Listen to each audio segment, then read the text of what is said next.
fun icebreaker question.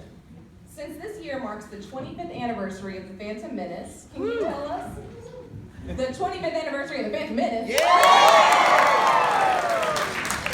Tell us your first or favorite memory of that film. Let's start down here on the end and work our way back. Charles. You know, I think I have two, which is not what you asked. You asked for my favorite, but I have two favorites, sorry.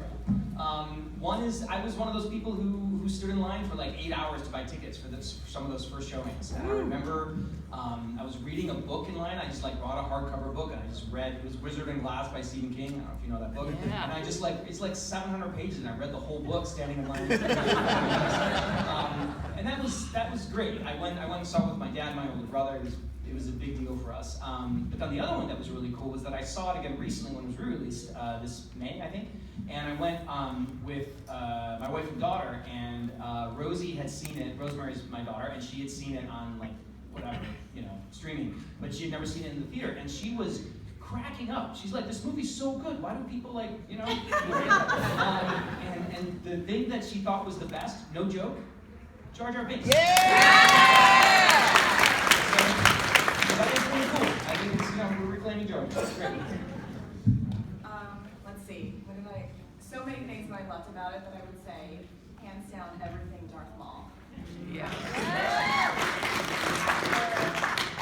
I got the actual movies and I could watch them at home. I think I rewatched every fight scene with him like 20 times. I couldn't spend one thing, but it was amazing. And also everything that had me work. Everything. Mark? For me, I come from like a Star Wars family. I'm the oldest of three brothers. My middle brother and I had gone to see the original Star Wars with our father. My youngest brother wasn't alive, but and we're all on different coasts now. And what we all did was we all flew to New York. And I don't know if you guys remember, there was a great theater called the Ziegfeld. Yeah. And we had 2 a.m. tickets. Wow. And it was just really, really great, especially to go with, my brother and my father, who we'd all seen episode 4 together. So that's my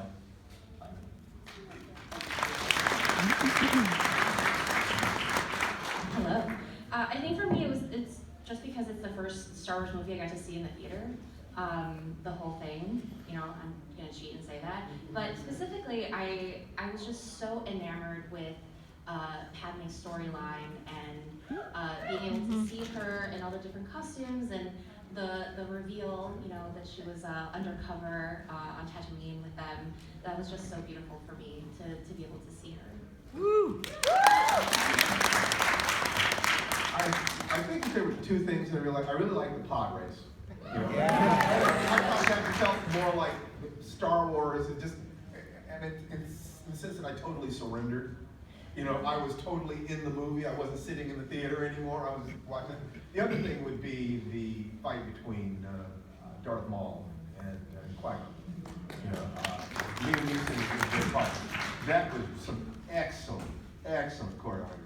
Really nicely done. Thank you all so much for sharing that insight into you and what makes you love Star Wars and love the Phantom Menace. Oh, personal favorite, the poster. It was fantastic. I think about that poster all of the time with the shadow of Darth Vader over Anakin. It is beautiful. It is well done. It is one of my favorite things in the cinema. Carrying on.